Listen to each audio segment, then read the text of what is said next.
are to order. And can I ask Mrs. Burns to lead us in the flag salute? Please stand. Right hand over your heart.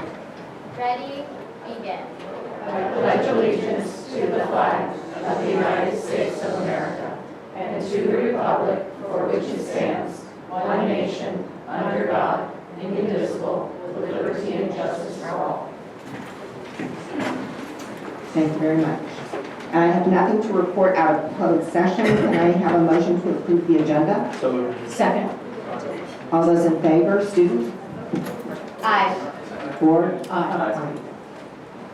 Can I have a motion to approve the board meeting minutes of April 12th? So moved. Second. All those in favor, student? Aye. Board? Aye. Aye. Staff board communication, Ms. Burns. Agora High School and Calabasas have been doing wonderful after coming back from spring break and are getting prepared for their AP and IB tests. Agora had an e-waste drive on Saturday that went to an R2 certified company and collected old electronics like televisions and computers. The Student Council Juniors hosted our annual lip sync event that featured many talented lip syncers to help raise money for our class of 2023. On April 28th, Agora had Career Day, which was hosted in the Media Center to learn more about certain job opportunities after high school or college. Agora's ASB hosted a silent auction event over the weekend to raise money and offer great deals for items such as gift cards, baskets, and more. Finally, Agora CASMA has been hosting CPR classes on campus to help anyone get CPR and first aid certified. At CHS, elections are officially over and the new ASB Executive Board is getting ready for commissionership interviews. Comedy Sports is having their parent-student game on Friday, and on May 14th, the CHS seniors will be going to Sherwood Country Club for their spring-themed prom. CHS ASB is partnering up with college and career counselors for a College Commitment Spirit Day on May 16th. ASB is also having a blood drive on May 25th. That is all, and thank you. Thank you very much. Ms. Cutler.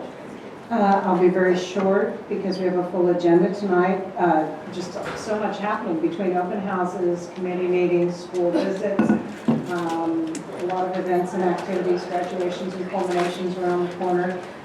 Finance committee, we are sort of in a holding pattern till the governor's budget and waiting on the data for that one. So Thanks. that's it for me. Mr. Warren. A couple things. As a couple mentioned, it's great to be able to be back in the classroom. I had a chance to visit a couple. I want to share some of my favorite pictures.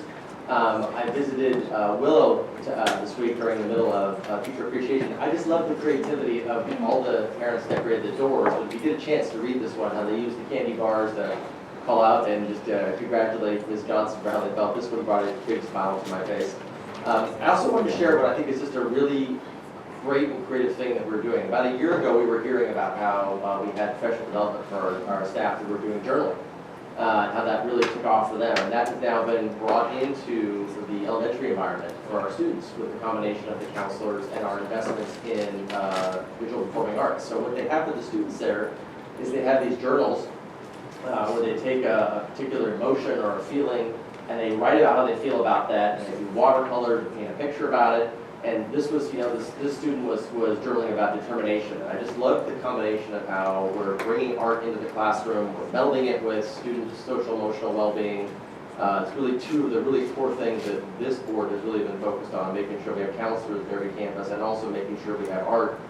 It wouldn't have been immediately obvious to me how we would have married them together, but the creative forces we have at Willow found is a beautiful way to do it. So I know some of you guys have done the journaling, so I know it's you've had that impact as well. I did the journaling class that we did with teachers on a weekend, and it was fantastic because, and one teacher said, when I'm doing this, I can't be stressed about anything else, and it was a fantastic way to channel art into. So And Dr. Beeson, this is part of the Ruler program, correct? Yep, yes it is. Correct, which they're also piloting. So just great, it's great to be with all the folks. I love seeing what they're doing there, and that's our creativity and our tax dollars that work there doing some great stuff. Also the chance, I want to share two of my favorite examples. We were at, Ms. Mangus and I visited AC Stell for back to school night. I love the science projects. This was my favorite because I think it was actually the most useful. This student, if you're wondering which phone to go with, these two students got a Samsung and an iPhone and a drone and did drop tests to see which phone was better equipped. And the Samsung won. So if anybody's wondering, anybody's curious which phone will survive a drone drop, is the Samsung. So that was fun. And, last I got to spend time at Sumac for Sumac Rocks, their performance nights. It did stream. If you get a chance, the two students that did Who's On First and Classic Abbott Costello were amazing. So it was an awful lot of fun to see that. But again, great to be back and see our students and staff. I am going to take 60 seconds, because we have a lot of people in this room, to make the pitch I usually make about funding, because we don't usually get this many people in the room to make the case of how our district is funded. Because we are at a urgent crossroads as a community. So LVUSD receives about 35% less funding per student than LA Unified. That accounts to about $3,000 less per student every single year that we get, simply because of how the state appropriates funding to the communities. It is it's a crushing amount of money that we don't get. It accounts to millions and millions of dollars that we don't get because of how California appropriates funding. So we still, even with that reality, find creative ways to do amazing things like we've seen at these school campuses. But I would ask everyone, as you find opportunities to either support the foundation, support your local PFCs, or if at some point in the future there's an opportunity to support a bond, we lost the last one by 100 votes, please remember that we are funded in a very different way than we were when we were all kids in California. It doesn't come from our local property taxes, it actually comes from Sacramento, and they disproportionately underfund high-performing districts like ours. So that's my PSA for the day whenever we have a large crowd to make that pitch. Thank you very much. Ms. Stein. Thank you very much. Like everyone said, it's the beginning of open house season. So this is one of our favorite things to do, is get out to schools and see our parents and students and classrooms. And school is going to be over before we know it. I had the opportunity to participate in the Wallace-Annenberg Wildlife Crossing Bridge festivities a couple weeks ago. It's going to be the world's largest wildlife bridge right here off Liberty Canyon. And the reason I bring this up is because it's a laboratory right in our backyard. So as our students learn science and teach science to our students, we have this unique opportunity right here in our yard of just a historic moment to have animals and humans coexist together. So I hope that our teachers will take advantage of that, our schools will take advantage of this. It's going to take, 3 years, something like that, to be built, so hold on to traffic, but I think it's a wonderful opportunity for our students. Thank you. Thank you very much. I want to reiterate some of Ms. Cutbill's comments, and Ms. Stein's. It is open house season. I went to AC Style, as Mr. Lawrence mentioned, for their open house, and one of the weirdest things was finally seeing bodies attached to what we've been seeing for 2 years in Zoom sessions for open house. It was really nice to see things getting back to normal and people being on campus and the excitement in the air. And as Mr. Lawrence mentioned, there was an awesome science display in their multipurpose room. And before the open house doors opened, they had a jazz band concert in their quad, and it was really fun seeing everyone. And then Ms. Cutbill and I were able to visit a couple of school sites today, and one of them was Bay Laurel, and it was just a lot of fun. We got to see some of the work that they had done over spring break, and I hope everybody had restful spring breaks, and now we're hitting the ground running as the final weeks of school come in. But there we are on the playground with a couple of city council members from Calabasas and the principal, Dr. Duncan, and it was just a lot of fun to be able to see all the great things that they were doing on campus. Dr. Duncan has a great rapport with her students and with her faculty, and it's just so fun to finally be on campus. And I believe Dr. Videra is foregoing comments tonight. And with that, I'll pass it on to Dr. Stepp. Madam President, members of the board, Jim Persolette, we have a quick sprint to the end of the year coming out of spring break. And this week is Educator Appreciation Week, so the team went over to Luton this morning for some pictures of adorable kindergartners, shared that with our staff today, all 1,100 staff. We so appreciate them. Next slide. As we sprint to the end of the year, here is our graduating class of 2022 and the colleges they've gotten into. We have a list of over 300 colleges there, and they continue to receive the acceptances. This will be in the Acorn, I think, in the next couple of weeks. So proud and excited for our seniors and all our acceptances as they head off out into the world in a couple of weeks next month. And as Mr. Lawrence mentioned, the foundation, we need your support. The foundation as a trusted partner supports all 15 of our schools. The event is back, first time in 2 years, it'll be June 4th at the Sagebrush Cantina, so please come on out and support the foundation, rock the district. They're doing a tremendous job. And of course, this weekend, happy Mother's Day to all of mothers out there. Dr. Beasley. Madam President, members of the board, as you know, we are leading the area in early childhood education and have 15 districts who are partnering on to have us lead the way in teacher development for our early childhood education efforts and the universal transitional kindergarten mandate. I share all that to share that we are submitting a grant for the early childhood teacher development grant for the sum of $2 million that, again, would position us as a real regional and statewide leader. We have individuals joining all the way from Sacramento to San Diego, all over the state, because they see Las Virgenes as a leader. Dr. Finner. Thank you. Madam President, members of the board, it's my pleasure to share a few things tonight. First, we are so grateful for our staff and just want to highlight that there are a number of things that happen as we come to the end of the school year, not the least among them, which is CASP testing. We have a number of teachers and staff in the audience who support that. We do our social emotional assessments. We also really make a push to make sure that students we're supporting them in the summer, so we're working on our summer programs as well. And just want to, again, echo the thank you to our staff. Also want to highlight the work of our 6th through 12th grade ELA team. That has been ongoing for multiple years. That's our English language arts teachers. And the expansion of that book list. Remember, I think at our last meeting I shared with you that they worked on a criteria checklist. And their work has just been really impressive. Wanted to share it out again tonight and share with you that we'll be bringing an agenda item to you next month for your approval. Thank you. Mr. Fleming. Madam President, members of the board, I was going to share some boring stuff about 25 academics and looking network upgrades in the summer and stuff like that, but I actually got a video from one of our media centers coordinators. Now, as you recall, our media centers are now fully funded and we're fully staffed in media centers. And one of the big things that we've been able to bring back is making our media centers that meeting space again on campus and making it a really creative space for all of our students. So media center over at White Oak has seen a lot of attention recently. We actually put up an old school computer lab and converted the entire area into a makerspace, and our media center building made a great video to show you what the makerspace looks like before and after. I want to share that with the board right now.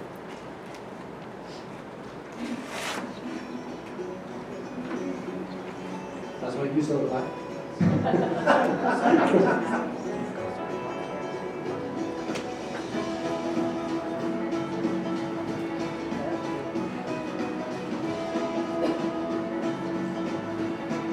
So we ask folks to give us recyclables, if we can use those for construction projects. You can see there's all of our supplies that are out there now, all of our students can use to make things. And build. Lots of other opportunities to get together, think about things.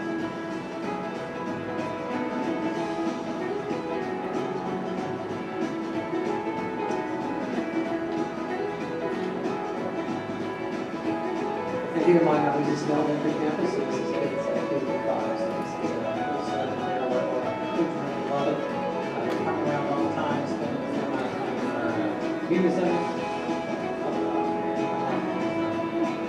And give us some time.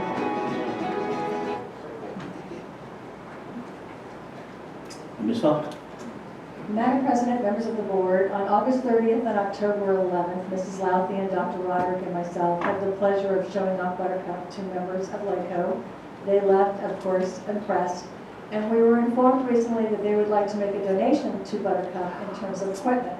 So they will be coming on May 23rd at 10:30 to Buttercup, and they will be making donations such as tricycles, multi-net, basketball courts, roller scooters, all kinds of playthings that we will use at Buttercup, and we're thrilled to have them, and all of you are welcome to come and enjoy the presentation.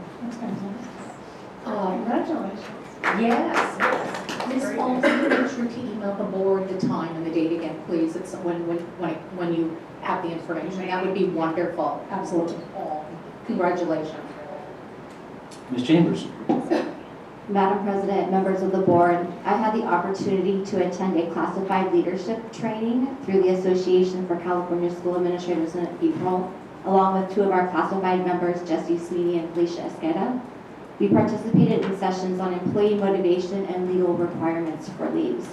I appreciate Ms. Sweeney and Ms. Esqueda being willing to further their own skills and with their leadership in sharing this information with other classified employees in the coming months.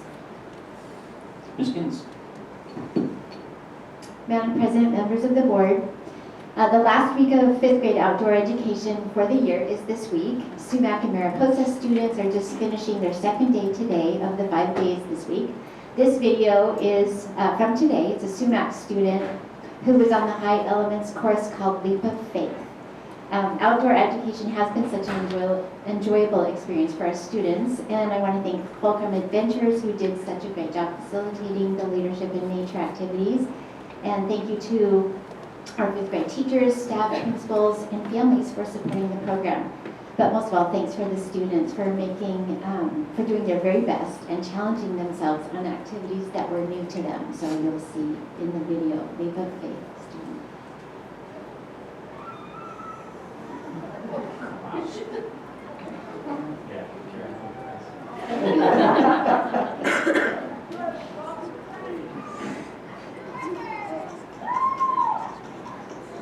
Everyone was so encouraging to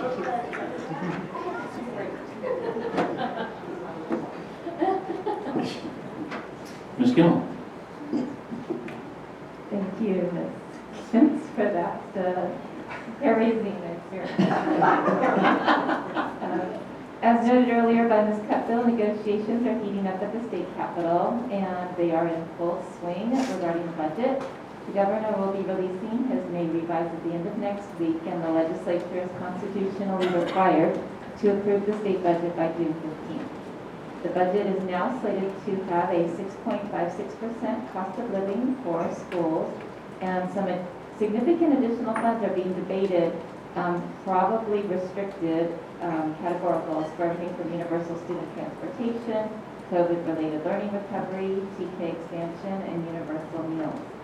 We will definitely have more details to share out at the next board meeting as the 22-23 budget process continues to evolve.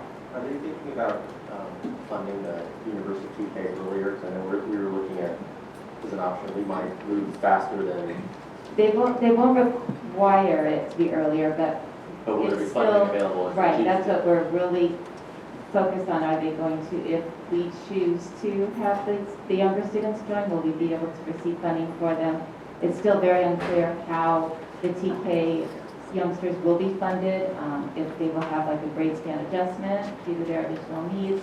So lots of questions still on the. There's kind of a big gulp that happened in the state with a lot of districts suddenly realizing the implications of what adding Yeah. entire new grade levels means in terms of facilities and costs and teacher training And I think so everybody's a little like, we were going to go fast, oh, now we can't. So, yes, and I know we shared a lot of that at the last board meeting. There's, like you said, a lot. I mean, we're pushing for Area. that, we're lobbying for that, Yeah. but, yeah.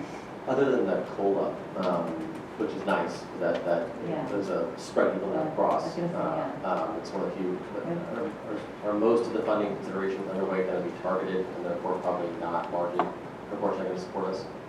They tend to be restricted funds, and then it's just, we just sit there holding our breath, hoping that they are for all school districts, that we are not excluded. So we are hopeful. Some of them sound like very interesting proposals, so very anxious to see what comes out by the governor.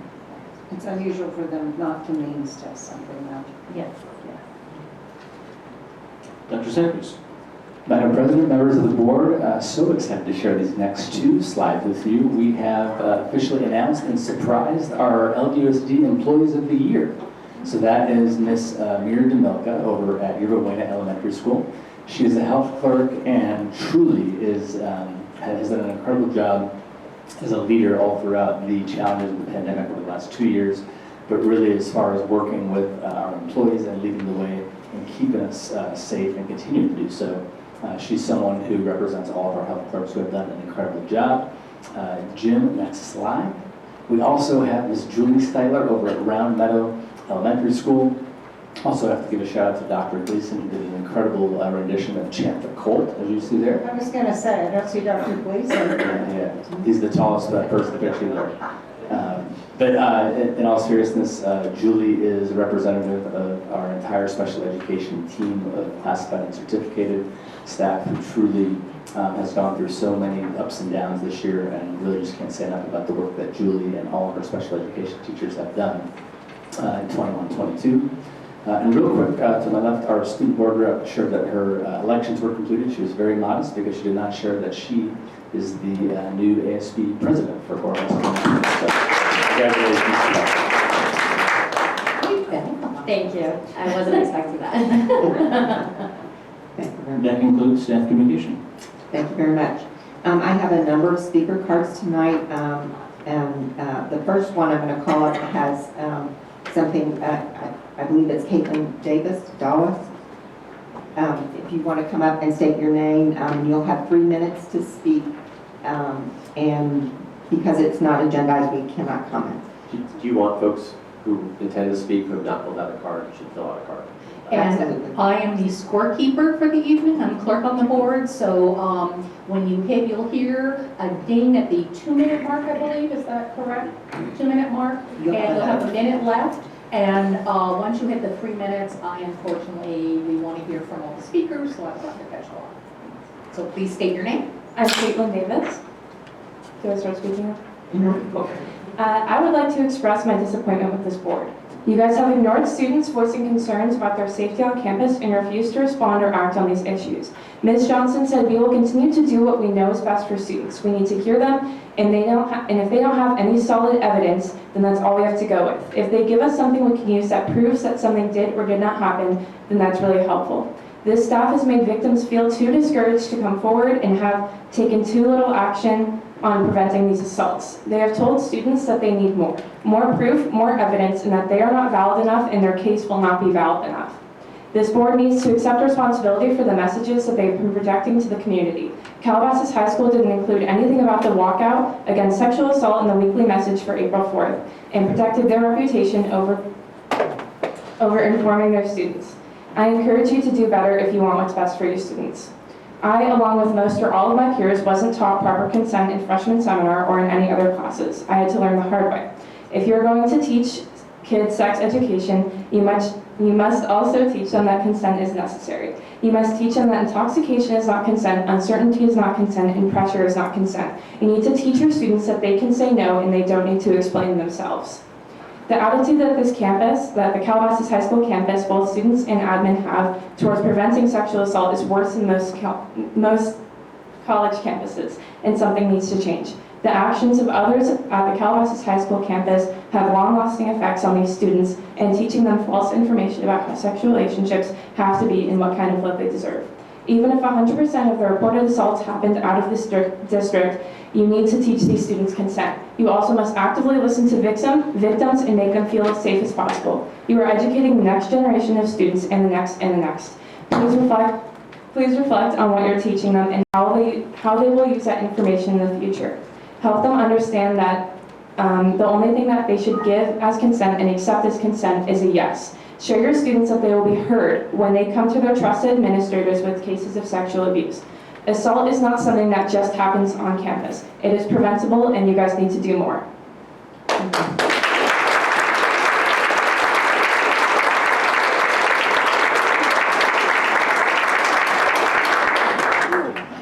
I'm going to suggest that Dr. Gleason is in charge of, he oversees our high schools, that Dr. Gleason reach out to you and to further discussion about this. Thank you. So I have a quick statement to read.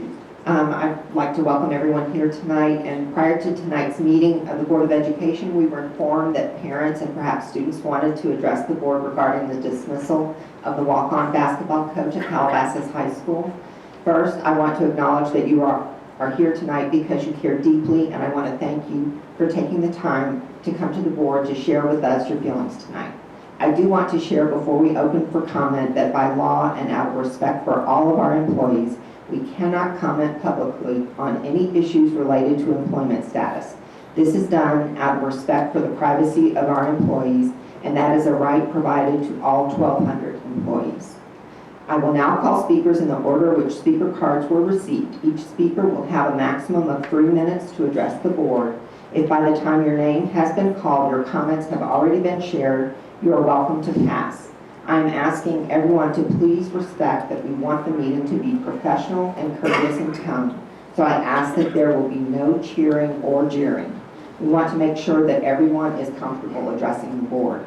You will hear a buzzing sound when you have 1 minute left. In the interest of ensuring everyone has equal time, we will ask you to kindly complete your remarks within the 3-minute window. Please remember to state your full name when addressing the board. And as Ms. Stein already mentioned, she will be helping me with the timing so that I can focus on running the meeting. Thank you very much. The first public speaker card I have is from Mr. Nakana.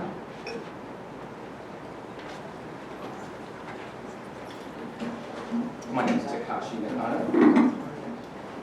Thank you, Madam President and board members. I'm here today because I'm concerned about our district's handling of the CHS girls basketball program and the harm that's been caused by the firing Coach Jenna. My oldest daughter has been part of the girls program since her freshman year. She chose basketball because of Coach Jenna. Jenna emphasized a program that was rooted in respect, hard work, academics, and most importantly, ohana. Ohana is a Hawaiian word that means family, and she painted a picture of a tight-knit group of girls that shared their lives both on and off the court. Throughout these last 3 years, we worked, we fought, we played, we learned, we shared meals, and we grew as a family. Through the pandemic, Jenna and the staff safely kept the program together. And then our family was hit with devastating news. In September of 2020, my wife was diagnosed with cancer, and our lives took a different turn. Our family was faced with daily life or death choice. For our girls, mental well-being was most important, and we chose our basketball family. This was a sliver of freedom in our escape. We felt as safe as we could, and Jenna looked out for all of our girls through the pandemic. The nonchalant replacement of a good human, a winning and caring coach, and the head of our family is not only insensitive, but downright offensive. In addition, the administration cavalierly deleted the girls' social media accounts and celebrated their on-court experiences and academic successes. Finally, the girls respectfully visited the school administration to voice their concerns, and they felt shut down, belittled, and ignored. All we ask is for the harm to end, and for the fairness and equal treatment of our girls. They feel like they've been picked on by the very group of people that are placed here to protect them. They've endured a lot through the pandemic, and now on the other side they feel their ohana destroyed. We ask that the board make the right decision. Do what's best for the girls. Suspend the search for the new coach while letting the talented staff carry on. Give the girls their social media accounts back, and conduct an independent and unbiased investigation of hiring. We want our coach back. We want our ohana. Thank you.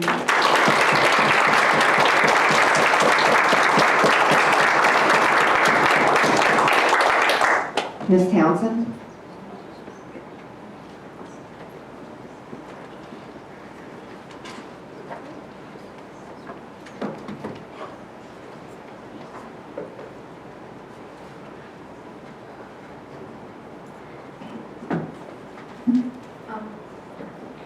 My name is Jocelyn Townsend. As a player on the girls' varsity team, coming into the program as the only freshman was really nerve-wracking. I didn't know anyone and was scared to see what people would think of me. But right as I stepped into the gym, it was such a different environment. As much stress I had on being the only freshman on the team, Coach Jenna continued to let me know I was going to be just fine. She was not just a coach, but a mentor. I had never had a coach so caring and loving. She's always there for me when I need any type of support and always made me feel safe, which going into this environment was extremely important to me. Coach Jenna has made my freshman year season the best that I could ever have imagined, and I'm so grateful to have her and her guidance in my life. People always say that freshman year for sports is one of the hardest years, but she was able to make it the best experience for me. Her being fired has lowered my chances of playing at the college level, and that was one of my biggest goals. I believe that Jenna is the heart and soul of this program, and her not being in it is probably one of the worst decisions to ever be made. On behalf of the entire program, we just ask that you reevaluate Coach Jenna being fired. Thank you.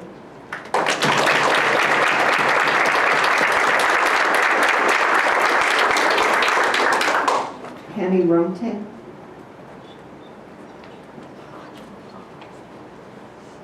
Go ahead.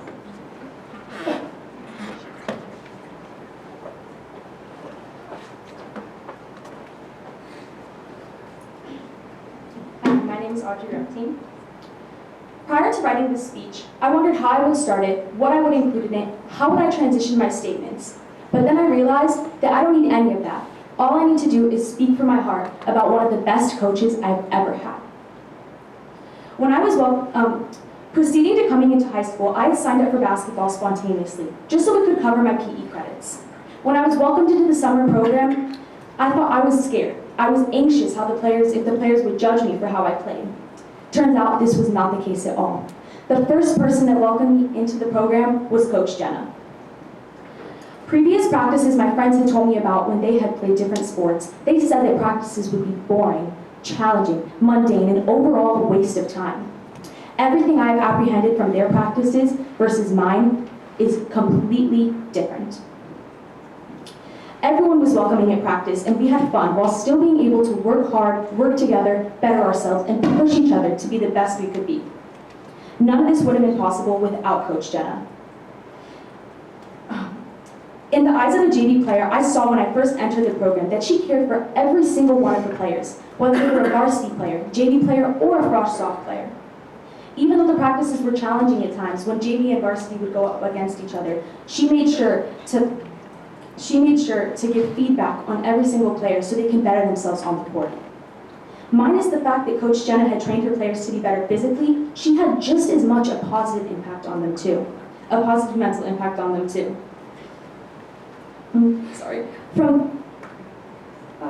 Coach Jenna had organized one-on-one meetings with all of her varsity players to see how they were doing apart from the basketball life. From this, JV coach, Destiny, had done this with all of the players as well. Every couple of weeks, Coach Jenna had organized team meetings and team bondings so the whole program could bond together outside of basketball life.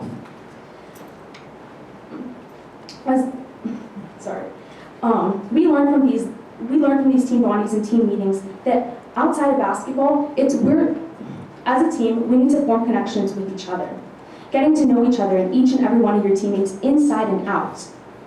As I speak for the whole entire program, I can say that most of us had never felt seen before basketball. Most of us were never heard. In this community, Coach Jenna saw us, she heard us, and she taught us how to better ourselves. She taught us that as a whole family, you need to push yourself. She taught us that when we pushed ourselves, we could accomplish anything and everything we wanted. What she implemented into our practices is what every single one of our teammates had reciprocated onto the court and in life. We don't just admire Coach Jenna for how she coached us on the court, but how she taught us to be amazing people. She taught us how that we could be anybody we wanted, do anything we wanted, see things the way we wanted to see them. And what's better than that? We felt love from her, and her love is reciprocated off of others. If we had another coach, that love would not be the same. Thank you. I'm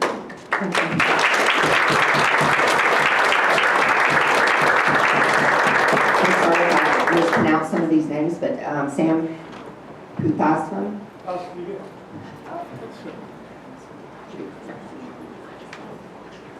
Thank you. Sam Kuthasana. Thank you for the opportunity to speak. I'm going to offer a slightly different perspective. My children are a 6th grader and 8th grader. They both attended school where Jenna works. She's a PE teacher and a coach at an elementary school where my kids have attended. Fundamentally, being a coach is being a teacher and being a mentor. And my kids were lucky enough to have Jenna in their lives for 7 years each. in exactly that role. She is the only female PE teacher. Both of my kids are athletes. They play club soccer, they play volleyball, they play basketball, they play soccer at school. She coached them in basketball and in volleyball. And she taught them from kindergarten through 6th grade. So she's been a very important presence in the life of my daughters. She is a terrific role model. I can't imagine anyone better for my kids. She herself is an athlete. She's a strong woman. She's a leader.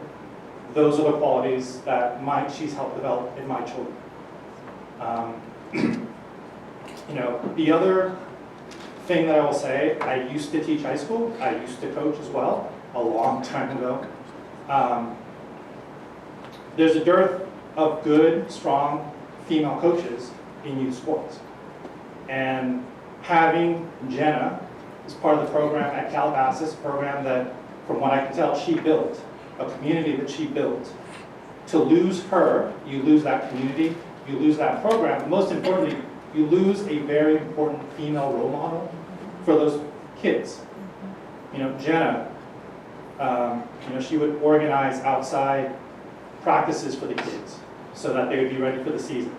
She's an active presence in their life. She shows up, she didn't coach soccer, but she showed up to soccer games for the school to support the kids. She built relationships with all of these kids. And so I would urge you to consider all of the positive things that you have heard and you will hear tonight in revisiting this decision. The last thing I'll add is I happened to notice when I walked in here that there's a mission statement for the district. And that mission statement in part states that the district aspires to enable each student to realize maximum potential as a responsible citizen who enhance the community and society. And I can't imagine anybody who would embody that better than Jenna for the students in your district. Thank you. Thank you.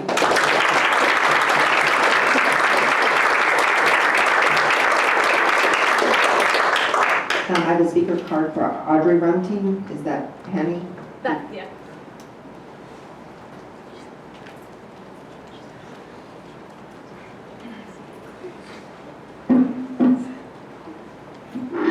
Hello, my name is Connie Rumting.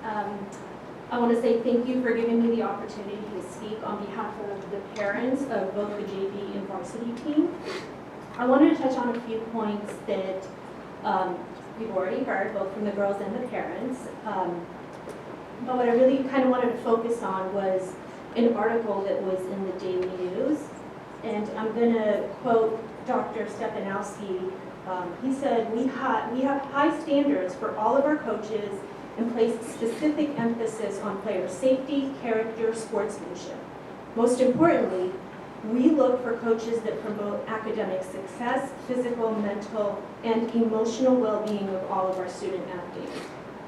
We all obviously agree with that, both as parents and I'm sure you all as the board too. What I wanted to touch upon is this team has a combined weighted GPA of 3.7. So clearly, Jenna does place emphasis on the academic success of our girls. That's very important to her. She also, when we first joined the team, because my daughter is a freshman, she brought us parents together as volunteers. She wanted us to build this community, to build this family, to do programs with raising funds, whether it was raising funds for the team, whether it was going into old age homes and the girls writing, letters, spending their time or giving some sort of community service.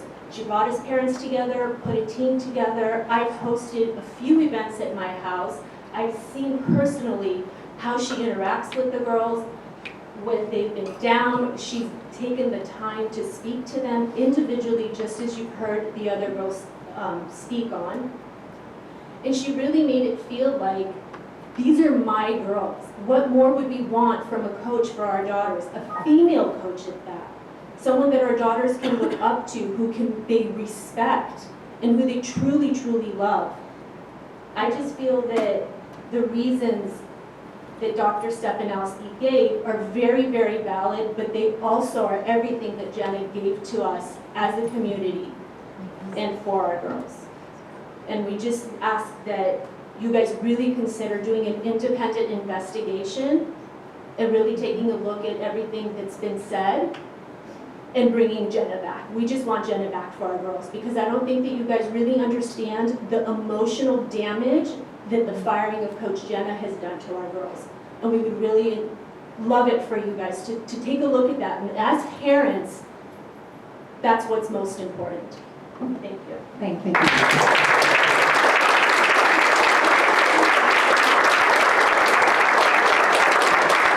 Ms. Warner, Sally Warner.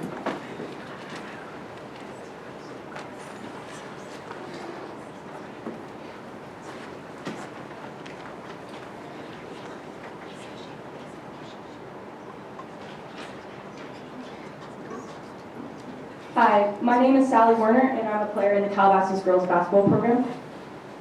I was devastated when I learned that Coach Jenna was fired. It even took me a moment to fully process it.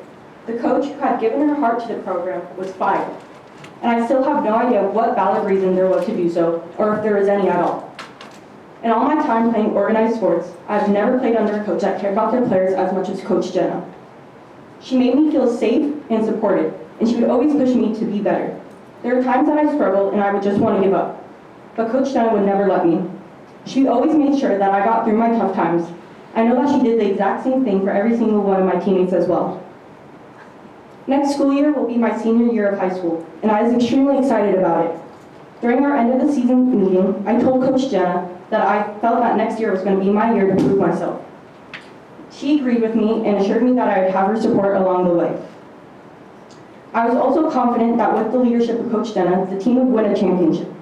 That's how I wanted my senior season to turn out, to have the best season of my high school career and to have a champion and to win a championship. Now I feel as though all of this has been stripped away from me and my teammates. I have no idea how my final year of high school basketball will turn out. In my 3 years in her program, I've only heard good things about Coach Jenna and how everyone loved her. I can truly say that I love and care about Coach Jenna. I am extremely saddened and angered by the firing of my coach. I believe that it was a grave mistake. Coach Jenna built an amazing and well-respected program at Calabasas High School, and now that is all being destroyed. Ultimately, the only people who are being truly hurt are the players, and I don't think any of us deserve that. I ask all of you to reconsider the firing of Coach Jenna. The program will never be the same without her. Thank you.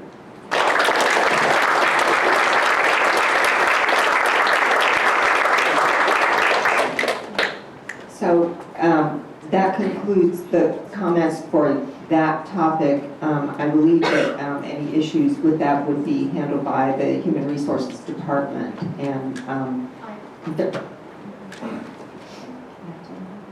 I'm going to add one thing to clear up. There's a lot of miscommunication out there, so I'm going to go out on a limb and say this. There was an independent investigation done, so I want you to know that the board did. We did our due diligence, and so I just want to put that out there. Are you going to share that report? We cannot take comments. We cannot have a dialogue, and no, by law we cannot. But thank you. so, and the last speaker card I have is Joshua Albert. How you guys doing? How you doing, Dan? So, as you guys know me very well, I'm sure, emails, videos, whatever. And you know that due to all the inefficiencies, I'm going to be running for the board. And it's not something I really want to do, but there's a lot of people around town that have been contacting me independently and are very concerned about a lot that goes on here, especially during the pandemic. However, as you're seeing, Coach Jenna was fired, and the little exchange that I had with her was that she filed a harassment complaint against the superintendent, as Dan as the superintendent, not Dan as the parent who has a kid on the team. So I think everyone should really know that, and I understand you've done an investigation on that already. However, it would be prudent for you guys to really share that investigation with everybody who wants to know it, and at least let everybody know what the direction is, if you're going to be bringing her back or not. That's very important. So through my postings, I had a few people reach out to me yesterday, and you're going to want to listen very closely to this because this is extremely serious. I had a couple. They have 3 kids in the district. One of them is in special ed. And the wife called me yesterday, and she wanted me to know that when you guys announced last year that all of the special ed kids were back in school, she wanted to let me know that her kid wasn't back in school, and I believe it had something to do with the fact that she wasn't capable of wearing a mask in school, and she wasn't allowed back. So, the husband happens to be a physician at a very well-known hospital in Los Angeles County, and the husband had sent roughly 170 case studies, peer studies done by other physicians to Dan, letting Dan know that the masks just don't work against COVID, and there's no reason why an exception could be made, especially since there were so few kids back at school, being that it was only special ed kids. So there was a bunch of going back and forth. And what happened after that was Dan, according to these people at least, Dan took it upon himself to forward these emails to the hospital, to the executives in the hospital, to let them know that they have a physician on staff who isn't aligned with the vision that Dan expects him to have as a doctor, which I think is incredibly rude, incredibly out of line, and there's absolutely no reason for it.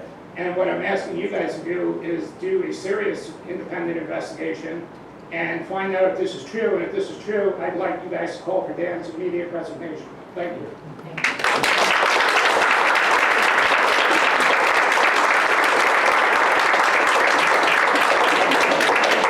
So before we conclude the comments, I just want to thank all the students who came and the parents. I think we all have kids. I think we all see in you how articulate you are and how passionate you are. And I want you to know it's appreciated that you came down here tonight. And as well for the parents. We know many of you thrive as well, but also came down to share. But even though we can't get back and forth in dialogue, you were heard, and it is very much appreciated that you came. We always value when people come, take the time out of their busy schedules, out of your homework, out of whatever you have going on, to come down here and to share your views with us, very much so. So we appreciate that. And So we shared them. What are you going to do about it? Yeah. We cannot. We can't have a back and forth by law. I cannot, by law, have a dialogue about something that isn't on the agenda. So we share our views, and that's it. That's basically what it is. We share our views. You guys heard us. You know how we feel. We want our coach back. But okay, thanks for coming. See ya. That's essentially what you're saying. We want our coach back. I can't say anything about what we're going to do. I don't Right. So, someone right. about an item not on the Who can? agenda. We want our then coach back. Who can? It's hard to say it when your boss is over your neck. Well, thank you very much for coming, and at this point, we're going to continue on with our meeting, correct?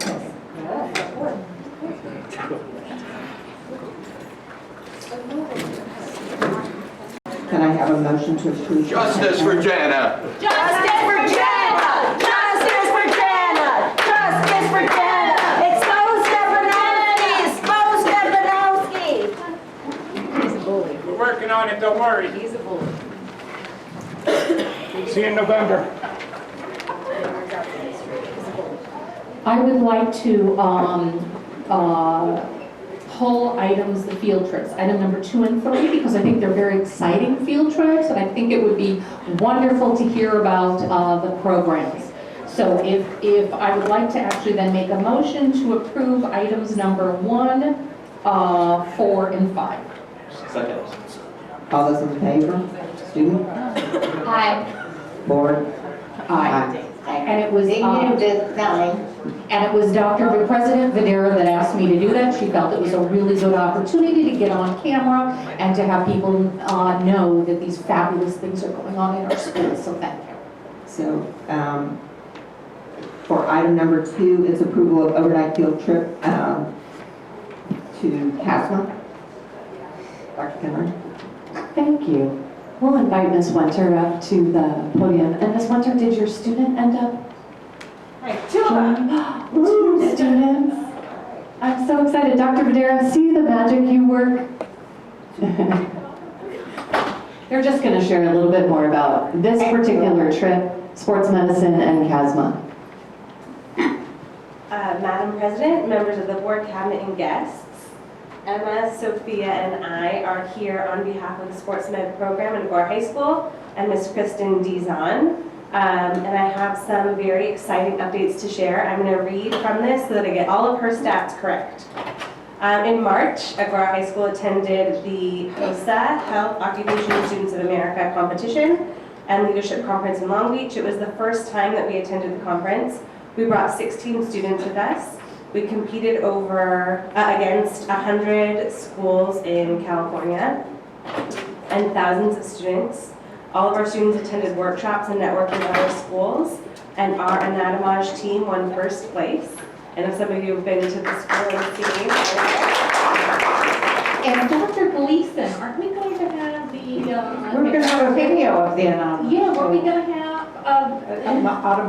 Anatomy, yeah, you know what I mean. Cadaver table, The that's what I body call it. That body, it's the coolest thing ever. We want to see we've been there and seen it, but we'd love to see a video of it. I believe at our next board meeting, it's tentatively slated as an info item to not only show off the table, but most importantly, to celebrate the amazing accomplishments of the students who now use that to win statewide awards. And Mr. Gleason, not to jump ahead, but when you do that, can you give us an evolution of the program? Because it's so exciting to know where it started and where it is today, and our students, the involvement and their accomplishments and their excitement about it. It would be our pleasure. Sophia Levin, who's behind me, won first place in the Sports Med division, and her performance is what qualified her to compete at the international competition in Nashville, which is what you have in front of you. Also in March, our students competed in the American Academic Competition Institute of 2022 Sports Med at CSUN. We had 37 students ranging from 10th to 12th grade who competed, and their combined scores on both the written and practical exams were average.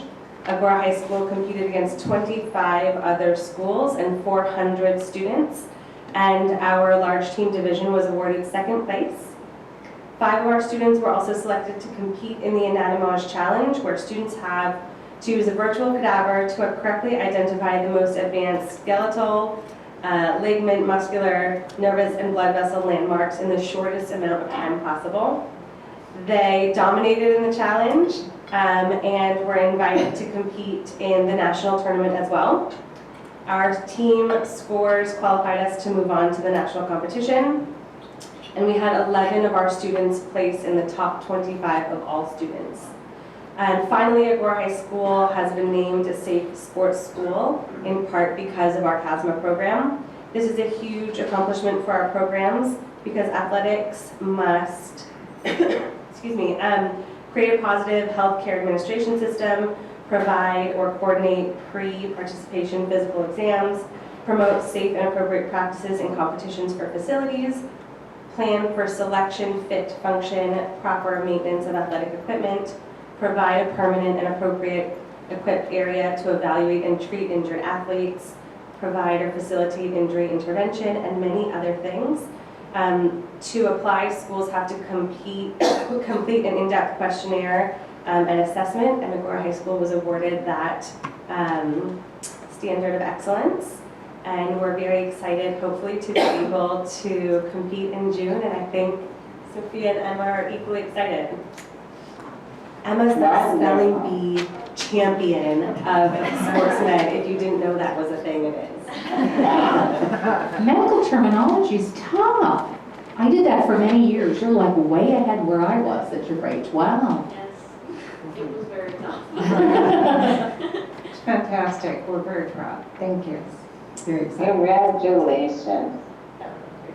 Girls, do you have anything to share? When we went to the Health Occupation Students of America, it was really just like a once in a lifetime kind of experience. It really helped me get out of my comfort zone. And, I went and I did a spelling bee in front of a bunch of people from, all over California. And it was really scary, but it was such an amazing opportunity, and there were workshops there, and it wasn't just all about, medicine. There was a lot of life lessons taught there, and it was really just like overall like an amazing, well-rounded trip. definitely one of the best experiences I've had in my academic career. Wonderful. Do you want to share anything? You don't have to. Okay. Wait, she's what, who? She's number one in the nation. She's your number one. Wait, this is so, state your name, tell us what you're number one in the nation of. Come on. Yeah, come on.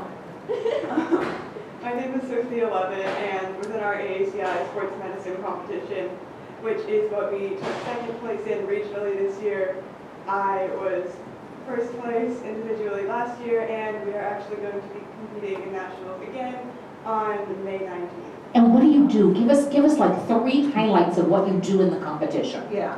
So this year was actually the first year that it was held in person because it was virtual the past few years due to COVID. But it's at CSUN, and the CSUN students who are athletic training students or athletic training students from surrounding areas come, and they're sort of our proctors. And we take a written test on sports medicine, and then we also do a practical where we do emergency procedures such as splinting a wrist, and we practice taping, like to support joints. And then as a team, there are awards announced at the end, and also individual awards are announced, and multiple students from our high school also received individual awards in their Wow, congratulations. Fantastic. Mrs. Tucker said, we're all so proud of both of you and your teacher and your whole class and everybody. Thank you. It's a great program. We're It'd be very super excited. awkward if you voted no right now, wouldn't it? Would you like, we don't have a motion. Would you like a motion? Yes, please. Okay, so what is it? It's, Number 2. is it number, okay. So I'm going to move to approve the overnight field trip request 21-22.29. Second. All those in favor, student, Aye. board? Aye. Thank you very much. Thank you so much. And now we have the field trip request for the Odyssey of the Mind. Dr. Finner. Thank you. It's my pleasure to turn the floor over to Miss Haley Tepper, who, little did she know, little did Miss Tepper know, when Dr. Roberts said to her at the beginning of the school year, I really would love to have an Odyssey of the Mind group. Little did she know she would go to regionals and win, and go to state and place second, and then have the opportunity to potentially, with your approval tonight, no pressure, head to Iowa. So I've invited Miss Tepper to share a little bit more about, this is new, a new opportunity for our students, and in particular, middle school students here in the district. Take it away. Ms. Tepper, we actually don't know what the program is, so can you start at the beginning, please? Madam President, members of the board, Dr. Stepanowski, and cabinet, thank you for having me. I have to be honest and tell you I did not prepare anything. Had I realized, I would have absolutely have had my students here to talk about this themselves because they are articulate and wonderful. Odyssey of the Mind is a international, actually, creative problem-solving competition that spans from kindergarten, actually I think they even do pre-K, all the way through college. They pride themselves on inspiring beyond-the-box thinking, and basically team members work together to solve a predefined long-term problem. And by long-term, I mean we started solving this problem in October, and the competition's not till March, so they spend hours and hours. It began, as Ms. Finneran said, as Dr. Finneran, sorry, as a lunch club. We ended up meeting on weekends, and it's been a lot of fun. The team has created my team chose, there's various problems they offer, ranging from create a vehicle, there's always a technical one, there's always a STEM-related one. My team chose the classics performance problem. So they basically wrote a musical. They wrote an 8-minute musical. The assignment was to write about somebody who has been forgotten by history, and they gave us a suggested list. So we made a musical about Edwin Booth. You may know him better by his brother, John Wilkes Booth. Oh. So Edwin actually had quite the career, got a little overshadowed by the whole brother situation. So they wrote a musical. It's amazing. I know I'm biased, but it's fabulous. I have a range of students, 6th through 8th graders. There are only seven people per the Odyssey of the Mind rules are allowed on a team. So we had tryouts. I have 2 6th graders, 1 7th, and 4 8th graders. on the team. And they all have various talents. I have someone who sews, I have someone who writes songs, I have someone who choreographed, I have another. They really just all brought their best talents and collaboratively created this wonderful piece. So in March, we competed at the regional tournament. I honestly thought this would be it. We're gonna go to Westlake High, we'll compete against some other local teams. This was fun, it was a lunch club. Shockingly, I think we were all kind of taken aback. We won first place at that for our region, which was a wonderful, exciting moment. And then we traveled to Moreno Valley for the state level competition, which our win qualified us for. So that was in April. And again, we're still kind of new to this and just sort of surprised by the whole thing. Went to that and earned a second place win at that, which has now qualified us for the World Finals, which the best way I can explain now that I've spent a lot of time looking through the information and website of Odyssey of the Mind, it's like going to the Olympics. It's like the Olympics of this international program. So we're just really honored to go and to attend, and we got t-shirts and hats and medals, and the kids are really excited. So we're hoping, with your approval, that we will be headed to Iowa at the end of May to compete in the World Finals. Motion to approve. I'll second. All those in favor, student? Aye. Board? Aye. Thank you so much. Thank you. Good luck. Thank you.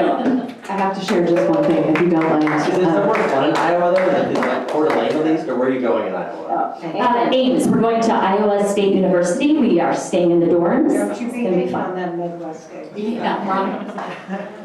When Ms. Tupper made a phone call to Iowa, to the headquarters about housing, the woman was surprised and said, "Really, this is your first?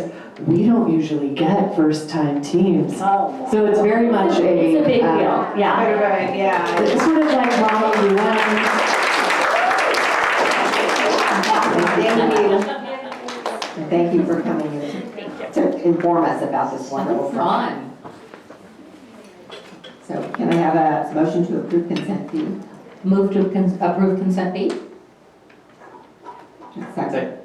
Yeah, go ahead.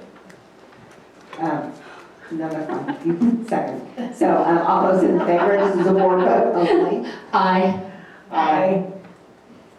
Okay. Just checking in, did we vote on consent 1, 4, and 5? We did. We did them separately. I hope we did. Yeah. Well, I need a motion. Yeah, we did. We did. voted. I got the motion and the second, but I didn't. Oh. I don't know if okay. there's the actual. Okay, well then let's vote on consent, whatever, what was it? We're discombobulated. 1, 4, and 1, 4, and 5. 5. Thank you, Ms. Kimmel. Do you want to So- call for the vote? All those in favor of consent A, items 1, 4, and 5, student, Aye. board. Aye. Aye. Bless you. Thank you. Should you- Keep us honest. I know it. Okay, are we caught up, Ms. Kimmel? Okay. Moving on to action items, approval of resolution 25-21, decision not to reemploy classified employees. Dr. Snow. This is going to Ms. Chambers. Yes, Madam correct. Chambers. I think we have this. You can go. Go for it. Madam President, Exactly. remember what we were talking about, who's on first earlier? Madam President, members of the board, staff is bringing forward resolution 25-21 authorizing the decision to not reemploy classified employees. This is a procedural step required by law to finalize the resolution that was approved in March 16-21 regarding our changes to personnel staffing. The resolution involves laying off 10 hours per week of instructional specialist music, high school classification due to lack of funds. Music will continue to be supported at the high schools through the remaining instructional specialist support staff. The good news, we were able to rescind the layoff for the campus supervisor instructional assistant from Round Meadows. That employee will be returning to work in her current position for next year. This is a procedural step that staff is required by law to take, and we are seeking approval for resolution 25-21.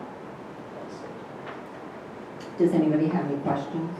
Just, can you remind me, this one's being done for a lack of funds? That's correct. And the lack of funds used to come from EFC, is that correct? In this case, it was general funds for 10 hours. Okay, general funds. And the reason why we're eliminating this here from a funding perspective is because we've replaced it basically with other, so remind me why this one in particular. So this year we did increase funds to kind of build up the program. Yeah. And so there are still 10 hours remaining in instructional specialist classification for high school. Okay. Great. So we took these out of order, right? Correct. Okay, I really am paying attention here. Okay. It's okay. Like in the twilight Yeah, zone. that was action item number 2, so Okay. HR can handle either one. Correct. Okay, They have to keeping- vote first, right? Keeping sorry, us that- on our toes. So I was reading number 1 on that, so we were doing number 2 there. That was my second, my apologies. This is for the music specialist, is what we're, would you like a motion? Ms. Yes, please. Francis? Okay, I'm going to move to approve resolution 25-21. Can I get a second? I'll second. Thank you. Right, that's fair. All those in favor, this is a board vote only? Aye. Aye. Okay. So moving on to action item number 2, approval of resolution 26-21. And this is the one I had my question on, about the visual arts media teacher. Okay. So I'm sorry. Yeah, gotcha. So this is actually action item number 1. Correct. It's my understanding. That was the one I thought we were talking about, I had my question about. So we're on action item number 1, 2621, Dr. Cypress. Staff is bringing forward resolution 2621, authorizing the decision not to re-employ a certificated employee due to lack of work. Similar to what Ms. Chambers just echoed, this is a procedural step required by law, and the affected staff member was notified because certificated and of the reduction and waive their rights to a hearing. I should also note that this was approved in February regarding our changes to personnel staffing, and this is the final procedural step for this respective resolution. And so is this the one that was PFC funded, or? This was not PFC funded. Okay. This would fall more in the category of lack of enrollment for the particular discipline. Got it, okay. Motion to approve. Second? All those in favor, also board vote only? Aye. Is it possible in the future just to say if it's a lack of work or a lack of funds? Because it says or. So it'd just be helpful for me as I'm reading these to know in the future, which one was it? Is it something that is wanted and needed, but we can't afford it? Or it's something that we no longer need, and as good stewards of taxpayers and managing needs, we're putting those funds somewhere else? Happy to look into if there's any issue with specifying that, but yeah, happy to take the suggestion. Of course. So items for information. Center edX, credential program update. Dr. Leeson.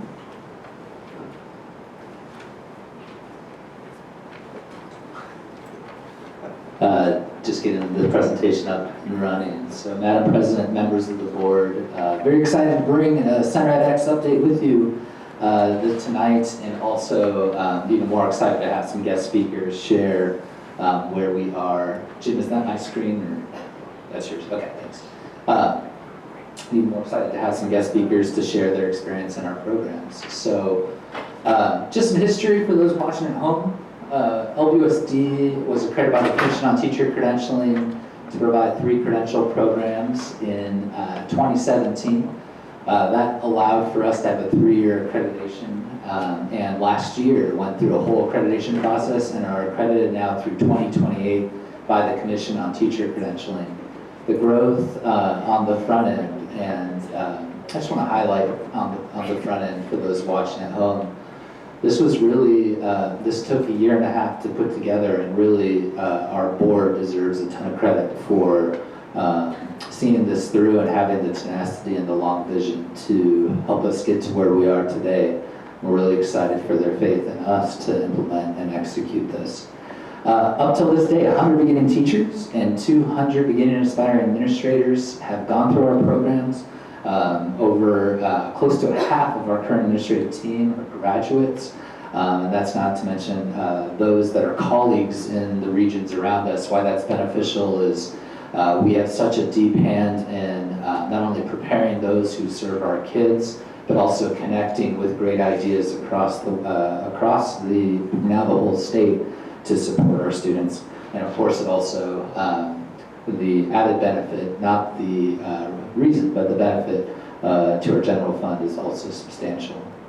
So we'll start off by, this year has been breaking new ground with our teacher induction program. We've had 5 cohorts now, and this year we have had the tremendous benefit. I cannot share with you how impactful it has been to have 2 full-time coaches, Ms. Christy Kaufman and Ms. Karina Diana. We're going to come up to the podium right now and share what their experience has been like in providing full-time coaching and how that's impacted our programs. Of course, Ms. Diana is new to the district and has provided a brand new perspective, but very familiar with edX. And Christy Kaufman is from the legendary Jacobson family and has been an all-star in our district for many, many years and has seen old induction and new induction. So they're going to share a little bit. Madam President, members of the board, Dr. Stefanowski, and Dr. Thank you for the opportunity to speak about Center edX's teacher induction program.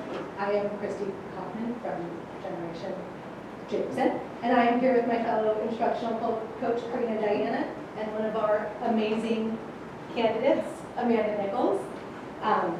With the educator turnover crisis, we have had an influx of new teachers through our program.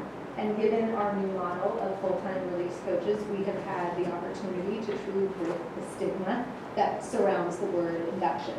So, believe it or not, when polled in the beginning of the year, the 3 themes that were illuminated when people heard the word teacher induction from teachers were paperwork, waste of time, and time consuming.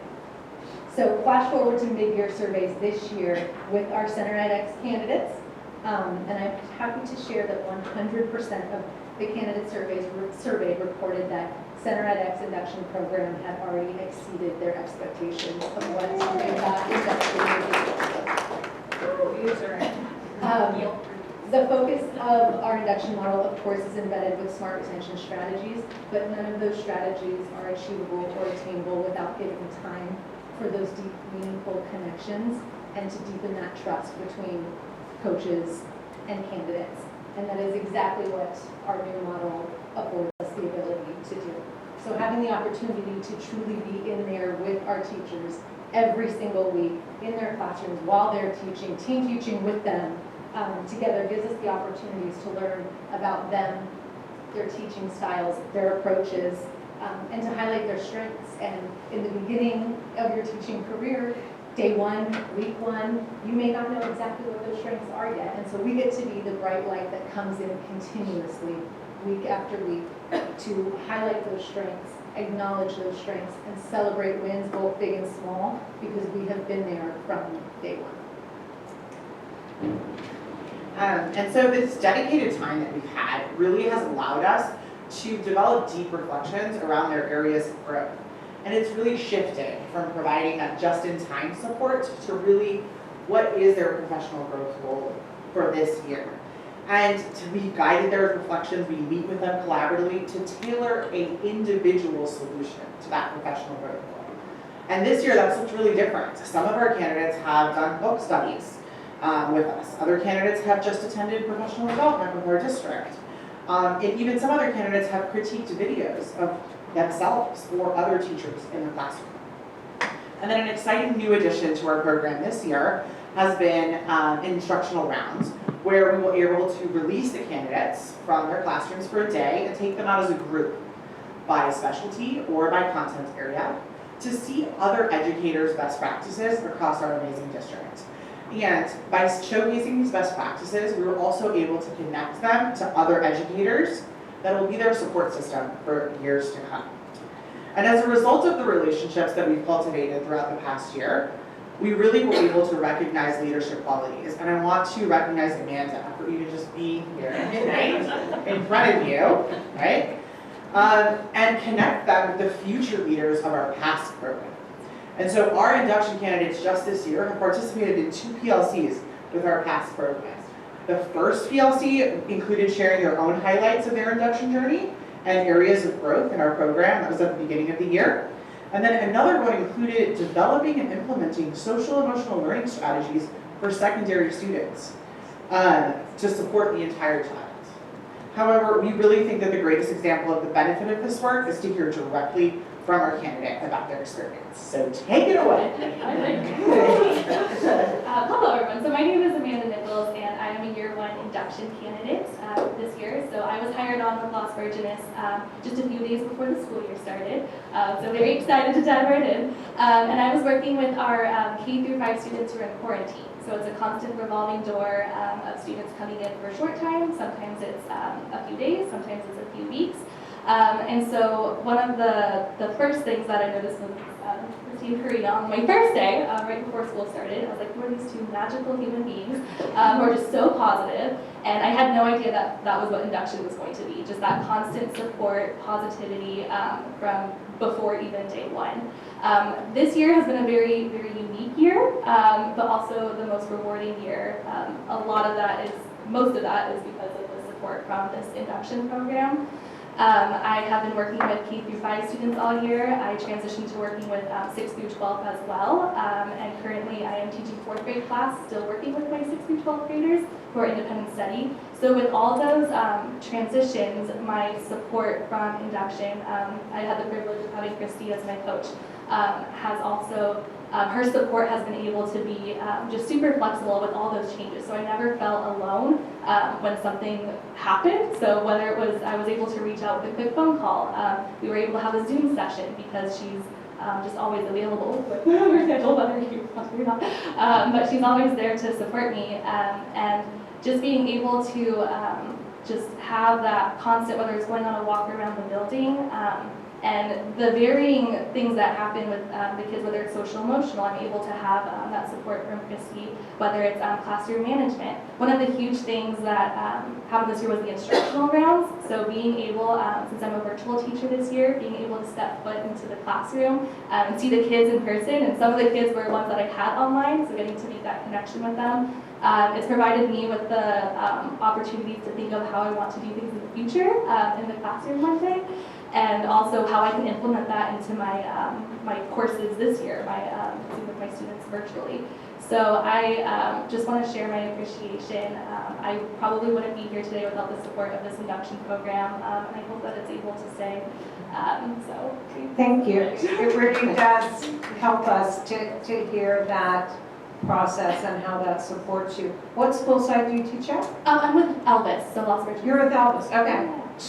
So real quick, I don't know if I've gotten more compliments about a teacher than Amanda Nichols this year, just of staff. So staff just saying, thank you, this is amazing. So Amanda is the person, if you had to quarantine, she's your virtual teacher. Okay. So she's the individual who would have had to do that. And just, again, thank you for the coaches for their support, but Amanda has just been outstanding. And like I said, our staff is so appreciative of all you've done. Is it too early to say thank you very much? You know, I really have to, commend the board because, Center edX was our idea and we had to bring. She's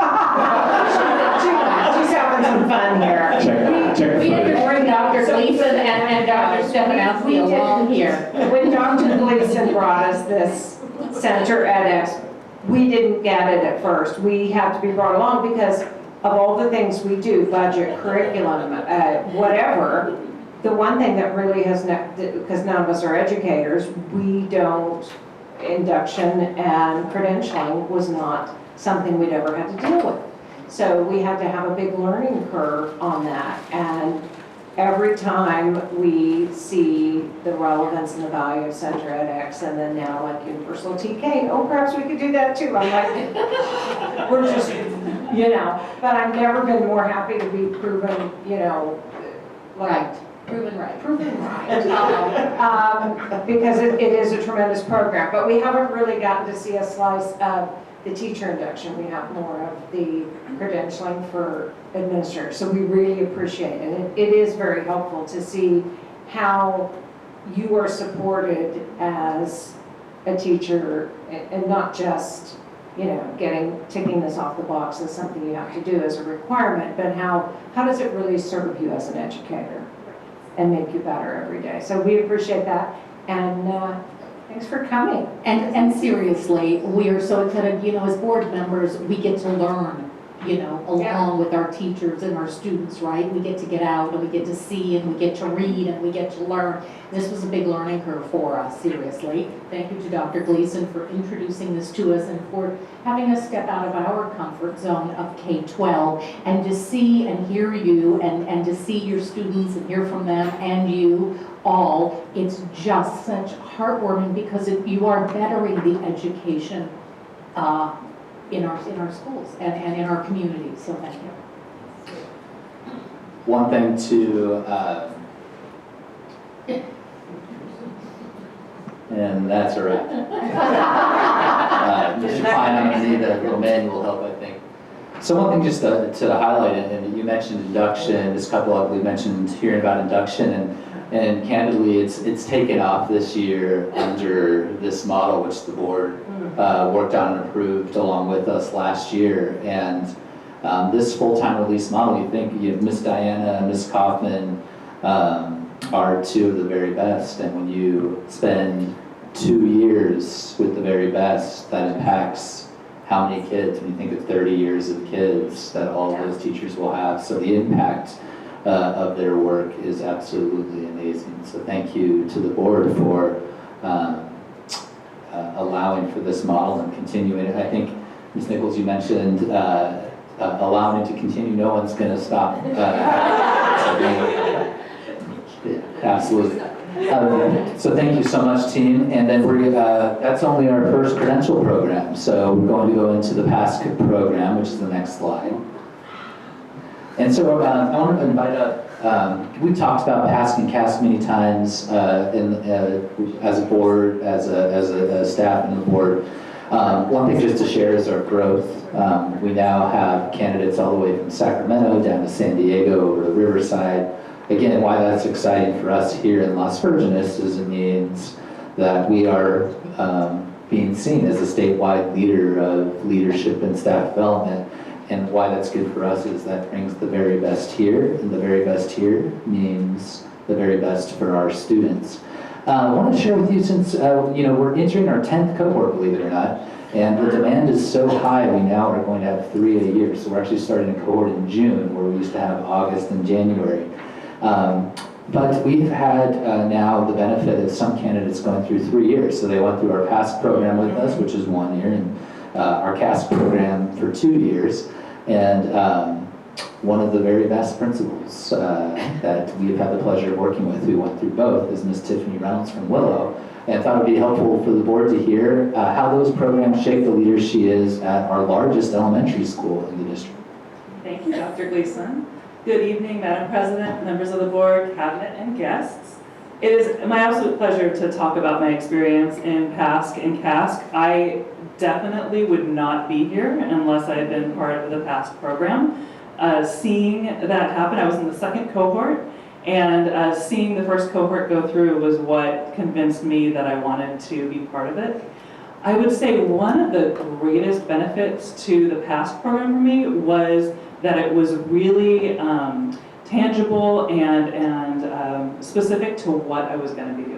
And so I honestly, especially my first year as principal last year, would go back and look at assignments that I did and refer back to them. So it really was, the work that I would be doing. And, with so much field work that I would be doing, I was able to choose and go towards things that made sense to me, because there were certain areas that I had a lot of experience in and certain areas where I needed more field work and more experience. Another major highlight was all of the wonderful leadership books that were brought in that I still refer back to. I still find myself, walking into a situation, thinking back to something I read, and that's a huge benefit in referring back to those books. And then, of course, the opportunity to have a really strong coach. I actually had Miss Laura Kintz as my coach when I was going through PASC, and that was a huge benefit as well, being able to go to someone anytime I needed help. So then moving on to CASC now, this will be my second year as CASC, and coming to the end of it actually, and coming to the end of my second year as principal of Willow. And in that program, it's really focused on coaching. And so I have had the opportunity to learn how to coach, and a lot of experiences and practices with that. And then also I have a fantastic coach, Miss Liberty Logan, who coaches me. And so there's that reciprocal. Just yesterday I had a CASC class, and then afterwards we got on the phone as we were driving home together and talking. She coached me through something, and we went through that together. So super beneficial. But I definitely need to mention also, huge benefit, the people in districts outside of Las Virgenes, the connections. In the past program, I was in person and built fantastic relationships with the people that I worked with and worked collaboratively with, but also even on Zoom with the CASC program. I end up in breakout rooms with some of the same people from different districts I've gotten to know. And just last night, one of them, this is one of my last classes, I won't be able to see you anymore. So we still made that connection. And I find that to be very valuable too. So I am very grateful for my experience, and Center edX is doing great things, and thank you, Dr. Gleason. I appreciate everything that I've gotten from you. Thank you, Ms. Reynolds. Can I ask just a tactical question? So if it's so popular and it's so good and it's attracting so people, can we charge more for it? People have this. Supply and demand. Always, definitely is something we could always look at. The benefits, what we've had, so fiscally, the return to the general fund is around 60%. And a value we've had, and certainly we implement the board's value, so if there's different direction, let us know, is that when it's accessible by cost, we open up doors to those that otherwise might have that as a barrier. And so... But does the individual pay for this, or is there a school district pay for it, or cemetery? Yeah, so you can't use public money for a prelim credential because it advances you on the salary schedule, so every individual pays for that. Yeah. On the CASC side, believe it or not, Las Virgenes is one of the few districts in this area that pays for the clear credential. It's actually a magnet, but even large districts, like LA Unified does not. Right. Some large districts around us do not. And so we charge the district in those cases, and in that case, we are comparable with the market rate. Thank you so much, Ms. Reynolds. And Willow is a large elementary school, and so to step in and to follow Ms. Kintz's huge shoes and do just such an amazing job is a testament to Ms. Reynolds, and we're grateful to have had and continue to have the opportunity to work with her. What she's not saying is she's almost done for the rest of her life with formal preparation in just a month. I think you were here earlier, but I shared watercolor and that concept that was just so powerful that you're bringing to the campus. It was really great to see how you've embraced this role of being not just a mentor for your campus, but also kind of taking on new things of being the test kitchen for us in many ways, and then taking that and then incubating it throughout the district. So it's great. Thank you. Dr. Gleason, is PASC and CASPA, are they solely online? Are they in person? Yeah, so we were in person before the pandemic, and then of course had to go online, and then as you all know, because you were a big part of our accreditation visit last year, when the Commission on Teacher Credentialing met with us in 2021, they actually suggested and asked, because of our unique model, that we stay online so that we can have an accessible pathway to credentials to the state. So we are now online. And so when we last came to Dr. Stepp's CAS class, the great thing was people came from all over, from other districts and other schools, and nobody had to fight the freeway on a busy weeknight, and the value of that being virtual was really quite apparent. One of the outcomes and directions from the commission was they did want us to Yeah. stay virtual, to expand our reach across the entire state, which was If you're working and you're teaching, or you're, whatever you're doing in a district, and you've got a 3-hour night class and you have family commitments, whatever, I don't know how people do it as it is. So the idea of adding travel into that would be, when it does work very well virtually. Absolutely appreciate that, and it's one thing that also, in these programs to highlight is it helps us all of us up here have the opportunity to teach, and that helps us understand the complexities of teaching in virtual environments and how different pedagogical models shift. So we started, as everyone up here knows, in 2018 when we received accreditation for these 3 programs. What we couldn't anticipate at the time that we know was possible was that new needs might emerge that these programs would provide the infrastructure for us to implement. And so if you go to the next slide, you'll see a picture, and then that is a picture of cohort 7 graduating. I think Ms. Cutbill and Ms. Stein are in there. I'm not in there. Ms. Stein is there. I spy Dr. Dunn. As by Dr. Dunn, yes. And if we go to the next slide. So one of the things we have under Ms. Fox's leadership a award-winning, extraordinary special education program, and statewide there is a major shortage in special education teachers. So short that the commission, I was on the phone with the commission a couple weeks ago, and they were telling me that 60% of the educators who teach students with disabilities in the state are not credentialed. So with the need to meet that demand locally, and also the opportunity to take what Ms. Falk and her team have built and scale that, if you don't know, everyone up here does, but it's worth saying that Ms. Falk naturally has 3 years of preparation already built in for her newest educators, and this allows for us to really formalize it. So we submitted this program, as the board knows, in January.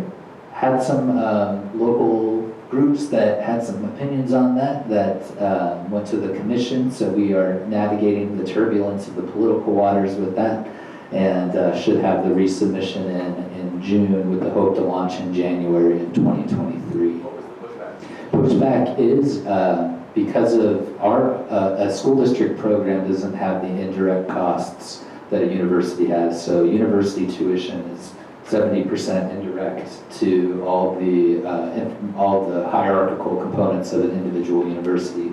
So for that, we're fiscally lean, and we outprice the market. And so there are programs around here from unnamed universities that have high-ranking positions in the commission, and they created some disruption. But that's just disruption, we'll get past it. Yeah. Change is hard. Yeah. And again, coming back to Mr. Lawrence's original question, accessibility creates opportunity, and that's a big part of the values that we've been implementing on behalf of the board. Going to the next slide. Going to the next slide. So, as you know, this fall, Ms. Chambers brought the brilliant idea of a micro-credential program. And just because Ms. Chambers exceeds expectations on everything, she shared 5 programs she's here today to share. We have doubled that. Up to 10 now. So also launching this summer in Center Next is our very own micro-credential program. The window to apply opened right before spring break. We've already received substantial interest from our employees in participating in not 5, but 10 micro-credential pathways. The beauty of this grant-funded micro-credentials program is that it not only builds the skill set of our employees, but also helps with our workforce development. So timeline-wise, right now, we're in the process of hiring faculty for the summer, including current LVOC certificated and classified employees, and then we will start creating course syllabi over the next month. So we appreciate the collaboration with LVEA and LVCA, as well as the support of the board through the process. And we'd love to extend the invitation for you to pop by a micro-credential class this summer to check out and see what it's all about. I love this. I had the chance to into the LVCA negotiation session, and you could just see the joy on their face to see that not only were we investing in an opportunity for them to advance themselves and actually, so it was a 2-for-1. They got to advance themselves, and they saw that we were building and laying the foundation for that. So I love it when you find a win-win like that. It's good for us, it's good for them, it's good for the community, it's good for our schools. So I love this. This is great. And we would love to see it, so if you can put on your calendar to email us when it gets closer, that's so exciting. Definitely, we'll send you invites and dates. Thank you. Just reinforces Las Virgenes is a place to come learn and to be compensated for that learning and to never stop learning, which is a really exciting prospect. Which leads us to, again, we started with the 3, as the board knows. We launched a SPED program to meet the need. Under Ms. Chambers' leadership, we've launched a micro-credential tenant pathway that starts this June to meet the need of the workforce. And then Ms. Louthian approaches me a couple months ago and says, Ryan, we need an ECE permit program. And what Ms. Louthian was doing at the time was looking into the crystal ball 6 months in advance and seeing something that was of need, so much in need that 15 districts are now partnered. So Ms. Louthian's going to talk about now our largest program, and it hasn't even started, our ECE permit program.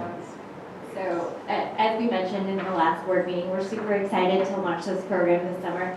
Since 2 weeks ago, we've expanded our district partners to include 15 different districts, as well as 60 potential applicants already for June. So we're gonna have to split into 3 separate cohorts starting in June already. So really excited for that. Most recently, we've had faculty meetings where the faculty have gotten together, trying to align our values for early childhood education, because that's gonna be the guiding light to kind of developing this program from the ground up. The faculty that we have vetted and hired are experts from across the regional area who are experts in early childhood, who have experience in classrooms with littlest learners, with our preschoolers and TK students. So they are really coming with a lot of knowledge just from their background and their experience. As you see on the board there, this is our faculty, and we're super excited to work with all of these different leaders. Like I mentioned, this is a one-year program, so the candidates would be able to get their 24 units or early childhood permit within that time span. As we mentioned, we had 3 cohort starts, but we're going to have to split the first June start already because of that interest. So super exciting. And then just in terms of next steps right now, I know the faculty is working really hard on developing their syllabi and then just creating the core sequence. So really excited. So exciting, thank you. And with the infrastructure in place, what Ms. Louthian won't say is how heavy a lift this was and how much it only exists because of her coursework and what's in her brain. And now 15 districts are following that vision. And if you look at that team, we're very grateful, as are the future. When we talk about the future, Ms. Kaufman, Ms. Diana talked about starting with new teachers. This is a program that starts with the teachers that get our 4-year-olds, that set the stage for the next many years of education. So it's very, very exciting to be on the leading edge of this. Just to wrap up, this is our hallway now. We moved this over from M1, and every time I walk by this, and I walk by it 3 or 4 times a day, I see the picture of us all 4 years ago, and it makes me smile and think about all that everyone up here gave in terms of faith, in terms of vision, in terms of support. I know we were joking earlier, but the board asked amazing questions that helped us get to where we are and also helped pace this out and set the vision. And ever since then, you've been such an involved partner. I can share with you candidates in our programs, they say, I've never talked to a school board member before until they come to our classes, and to learn about that is really extraordinary. So amidst all the noise out there, great things are happening in Las Virgenes. And when we're a statewide leader in so many spaces, this brings the best teachers here, and I just cannot understate that, of what that does for kids. Kids win. Yeah, thank you. It is remarkable. I mean, I'm sure that we all feel the same way. I feel that there's no higher calling than education. I could cry over this. And to have Las Virgenes, that really is a leader of districts and of innovation, of excellence. We have a reputation for that. To have our people teach future educators, future administrators, it is just amazing. I mean, this is what shapes future generations, and we need smart, critical thinking adults out in the world. So thank you all. Thank you, Dr. Gleason, really, for your insight and of course, really dragging us along to this, because it's really, he did. It's really so proud to be a part of a district that is innovative and does things like this. I have a couple of friends in neighboring districts who are school board members, and one always says to me, that Center AdX thing, that's just crazy. You guys, that is so amazing that you she's always very like, follows it and is fascinated that, like, yeah, so. All right, and with that, meeting adjourned.